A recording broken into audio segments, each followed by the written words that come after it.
چلا تھا جانب منزل مگر، میں اکیلا ہی چلا تھا جانب منزل مگر، لوگ ساتھ آتے گئے اور کارواں بنتا گیا۔ سید احمد خان ایک ایسا نام جو خود اپنے آپ میں اپنی پہچان ہے، اجالوں کا سفیر، روشنی کا مینار، قدرت کا انمول اور اپنے وقت کا عظیم شاہکار۔ سید احمد خان کی زندگی ہمارے سامنے ایک روشن چراغ کی مانند ہے، جس کے بارے میں صدیوں سے سنتے آ رہے ہیں اور انشاءاللہ آنے والی کئی صدیوں تک سنتے اور بولتے رہیں گے، مگر اس کے باوجود کبھی بھی ختم نہ ہونے والی تشنگی باقی ہے۔ چاندنی کی طرح روشن کیا جائے تو کبھی ہماری آنکھوں سے اوجھل نہ ہو۔ ہم نے وہ خواب دیکھا ہے، سید صاحب کا ذکر خیر اور ان کی بیش بہا قربانیاں اور قوم کے لیے کی گئی کاوشوں کو سن کر ان کی عظیم شخصیت سے ہماری قوم کے بچے بھی متاثر ہیں، اور اس جشن سر سید پہ ہمارے بچوں نے ان کی یاد میں داستان علی گڑھ کے نام سے ایک چھوٹی سی کاوش کی ہے جو آپ حضرات کے سامنے پیش خدمت ہے۔ آپ سب کی بھرپور تالیوں میں میں ان بچوں کا استقبال کرتا ہوں۔ آج کی محفل کے ہمارے اسٹار ہیں ماسٹر ایان، بہت ساری تالیاں، ماسٹر حامد، ماسٹر ابراہیم، مس یاسرہ، مس مدیحہ، مس نویرہ۔ آج اس اسکٹ کا ڈائریکشن دیا ہے مس لبینہ عتیق، اور آج کی اس اسکٹ کے رائٹر ہیں ہمارے صدر محترم جناب عتیق صدیقی صاحب۔ السلام علیکم میم۔ وعلیکم السلام۔ بیٹھ جائیے بچوں، بیٹھ جائیے۔ شکریہ میم۔ بچوں، آج کے ہمارے گروپ ڈسکشن کا موضوع ہے تاریخ، اور آج ہم اپنی علی گڑھ کی تاریخ کا مطالعہ کریں گے۔ تاریخ کا مطالبہ کریں گے؟ مطالبہ نہیں، مطالعہ کریں گے۔ جیسے کہ میں نے آپ کو اپنی کل کی کلاس میں کہا تھا، آپ سب تیاری کر کے آئے ہیں نا؟ جی میم۔ ایان، سر سید کی پیدائش اور ان کو دیے گئے خطاب کے بارے میں بتائیں۔ سر سید احمد خان کی پیدائش مغلیہ دور کے ایک اعلیٰ خاندان میں ہوئی تھی۔ آپ نے جب ہوش سنبھالا تو مغلیہ حکومت دم توڑ رہی تھی، بادشاہت صرف برائے نام کی رہ گئی تھی، لیکن خطاب اور منصب دینے کا سلسلہ جاری تھا۔ سر سید کے والد کے انتقال کے بعد آخری مغل بادشاہ بہادر شاہ ظفر نے سر سید کو جواد الدولہ اور عارف جنگ کے خطاب سے نوازا تھا۔ شاباش! سر سید کو مغلیہ سلطنت کے زوال کا بہت رنج تھا۔ مسلمانوں کی سنہرے ماضی کو دنیا کے سامنے پیش کرنے کے خیال سے سر سید نے اپنی پہلی کتاب اثر السنادید لکھی۔ ابراہیم، کیا لکھا تھا اس کتاب میں؟ اس میں دلی کی مغلیاں اور دوسری عمارتوں کے ذریعے دلی کی تاریخ بیان کی گئی تھی۔ اس کے علاوہ اس میں دلی کے دانشوروں، صوفیوں اور فلسفیوں کا بھی ذکر تھا۔ میم، مغلوں کی تاریخ میں مرغے لڑانے کا کوئی ذکر نہیں ہے۔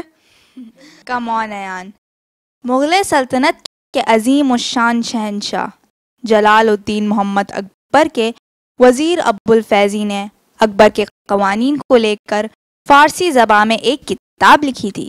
یسیرہ، اس کا عنوان کیا تھا؟ اس کا عنوان تھا عین اکبری۔ سر سید نے اس کتاب کو اثر نو اردو میں مرتب کیا اور اس میں مزید اصلاحات کی۔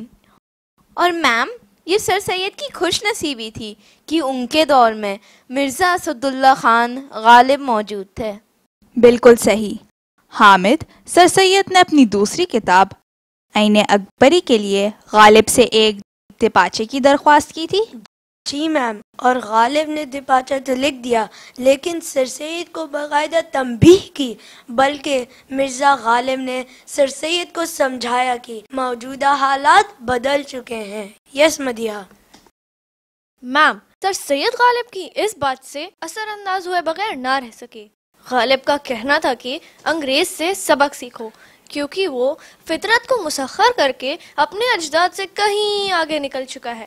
انہوں نے سر سید سے کہا، آپ یہ دیکھیے کہ زمانہ کس طرف جا رہا ہے اور کیا کیا چیزیں دنیا میں ایجاد ہو چکی ہیں۔ کریکٹ۔ اس سب باتوں نے سر سید کو سوچنے پر مجبور کر دیا، کیوں ایان؟ اور مام، کچھ ہی عرصے میں سر سید کی زندگی میں ایک نیا موڑ آیا، اور وہ تھا 1857 کے جنگ آزادی۔ مغلوں کا زوال پذیر ہوتا سورج پوری طرح سے ڈوب چکا تھا۔ پھر کیا ہوا ابراہیم؟ بہادر شاہ ظفر کو قید اور ان کے بچوں کو قتل کر دیا۔ سر سید کو احساس ہوا کہ اگر جلدی کچھ نہ کیا گیا تو مسلمانان ہند پستی کی تاریکیوں میں ڈوب جائیں گے۔ اس احساس نے سر سید کو سخت بے چین کر دیا۔ حامد، آپ بولیے۔ سر سید کا خیال تھا کہ مسلمان جب تک جدید تعلیم کی طرف نہیں آئیں گے ان کے اس وقت کے بحران سے نہیں نکل پائیں گے اور نہ ہی ان کے حالات بدل پائیں گے۔ یسیرہ، 1857 کی جنگ کے بعد کیا ہوا؟ پھر 1857 کی جنگ ختم ہو جانے کے بعد سر سید نے مسلمانوں سے کہا کہ جب تم میدان جنگ میں ہار ہی چکے ہو تو رونے دھونے سے کوئی فائدہ نہیں۔ تم انگریزوں سے سیکھو کہ آخر کیا بات ہے کہ مٹھی بھر انگریز جو 7 سمندر پار سے آئے اور کیسے کروڑوں ہندوستانیوں کو غلام بنا لیا۔ کیوں مدیحہ؟ سر سید نے وقت سے صحیح سبق لیا اور یہ دیکھا کہ پرانے کون سے طریقے ہیں جنہیں ختم کر دینا چاہیے اور نئے طریقوں کو اپنایا جائے۔ اپنی انفرادی اور اجتماعی زندگی کو ان کے مطابق ڈھالنا چاہیے۔ حالات کے پیش نظر سر سید نے کیا محسوس کیا یسیرہ؟ سر سید نے محسوس کیا کہ انگریزی حکومت کی زبان بن چکی تھی، کورٹ کی زبان بن چکی تھی، ریونیو کی زبان بن چکی تھی۔ تو مسلمانوں کو اگر سرکاری ملازمتوں میں اپنا مقام برقرار رکھنا ہے تو ان کے لیے انگریزی سیکھنا بے حد ضروری تھا۔ مدیحہ پلیز۔ سر سید نے مسلمانوں کی تعلیم اور تربیت کا بیڑا ایک سخت وقت میں اٹھایا۔ یہ وہ دور تھا جب انگریز مسلمانوں کو اور مسلمان انگریزوں کو رد کرنے پہ تلے۔ ایان، آپ بتائیے۔ 1864 میں سر سید نے سائنٹیفک سوسائٹی اسٹیبلش کی اور اسی سال علی گڑھ میں سب سے پہلی بلڈنگ سائنٹیفک سوسائٹی کی ہی بنائی۔ ان کی کوشش تھی کہ مسلمان عمومی طور پر سائنس کے بنیادی اصولوں سے واقف ہو سکیں۔ اس کے لیے انہوں نے اردو میں سائنٹیفک جرنلز بھی نکالے۔ یسیرہ، پلیز کنٹینیو۔ سر سید 1869 میں انگلینڈ گئے تو وہاں کیمبرج اور آکسفورڈ کو دیکھ کر ان کے ذہن میں علی گڑھ کا خیال آیا۔ انہوں نے سوچا کہ مسلمانوں کی تعلیمی اداروں میں اصلاح کی سخت ضرورت ہے۔ تعلیمی نظام میں تحقیق اور اصلاحات ان کا مقصد حیات بن گئے۔ سر سید نے جب علی گڑھ میں کالج بنانے کا ارادہ کیا تو ان کے سامنے 2 پریشانیاں تھیں۔ 1، مسلمانوں کو نئی تعلیم کی طرف راغب کرنا، 2، اور کالج کے لیے فنڈز اکٹھے کرنا، اور دونوں ہی کام بے حد مشکل تھے۔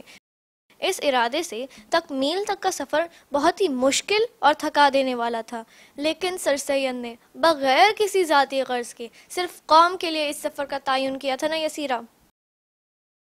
جی ہاں، اور اس کام میں ان کے امتحان بھی بہت ہوئے۔ ایک مرتبہ سر سید کے پاس ایک پارسل آیا جس میں پرانے جوتے تھے۔ سر سید پہلے تو افسردہ ہوئے، پھر اچانک انہیں خیال آیا کہ ایک پھیری والا پرانے جوتے بیچنے کی گہار لگاتا ہوا گزرا ہے۔ انہوں نے فوراً وہ جوتے بیچ دیے اور اس طرح کالج کے فنڈز میں 1 پیسے کا اضافہ ہو گیا۔ حامد، فنڈز کیسے حاصل کیے؟ سر سید نے فنڈز حاصل کرنے کے لیے اسٹیج پر تماشا بھی کیا۔ کسی کیا کوئی شادی، کوئی عقیقہ یا کوئی خوشی ہوتی تو سر سید فوراً فنڈز مانگنے پہنچ جاتے۔ ایسا ہی ہے نا میم؟ ذرا سوچئے کہ سر سید نے ہمارے خاطر کس قدر قربانیاں دیں، کتنی ذلت اٹھائی۔ ہم اپنے گھر والوں کے لیے بھی اتنا سب کچھ برداشت نہیں کر سکتے۔ بولو ایان۔ جی میم، جتنا سر سید نے قوم کے لیے کیا آج کے دور میں اتنا کوئی اپنوں کے لیے بھی نہیں کر سکتا۔ گو سر سید نے یہ احسان ہندوستان کے تمام مسلمانوں پر کیا، لیکن علی گڑھ مسلم یونیورسٹی سے تعلیم حاصل کرنے والوں پر اس کا وزن کہیں زیادہ ہے۔ صحیح ہے نا مدیحہ؟ آج تاریخ اپنے آپ کو پھر دہرا رہی ہے. مسلمانوں کا سورج پھر غروب ہوا جاتا ہے. زندگی کے جس شعبے میں نظر ڈالیں مسلمان صف آخر میں نظر آتے ہیں. قوم زندگی کے ہر شعبے میں پھر سے ایک سر سید کی نہیں بلکہ انیک سر سید کی منتظر ہے. آئیے آج ہم سر سید کے لیے دعائیں مغفرت کریں اور اللہ سے دعا کریں کہ وہ ہمیں سر سید کے اس مشن کو آگے بڑھانے کے لیے قبول فرمائیں. آمین ثم آمین. آئیے ہاتھ اٹھائیں ہم بھی، ہم جنہیں رسم دعا یاد نہیں. یا رب دل مسلم کو وہ زندہ تمنا دے جو قلب کو گرما دے، جو روح کو تڑپا دے. یا رب دل مسلم کو وہ زندہ تمنا دے جو قلب کو گرما دے، جو روح کو تڑپا دے. پھر وادی فارا کے ہر زہر کو چمکا دے، پھر شوق تماشا دے، پھر ذوق تقاضا دے. محروم تماشا کو پھر دیدار بینا دے. دیکھا ہے جو کچھ میں نے اوروں کو بھی دکھلا دے. یا رب دل مسلم کو وہ زندہ تمنا دے جو قلب کو گرما دے، جو روح کو تڑپا دے.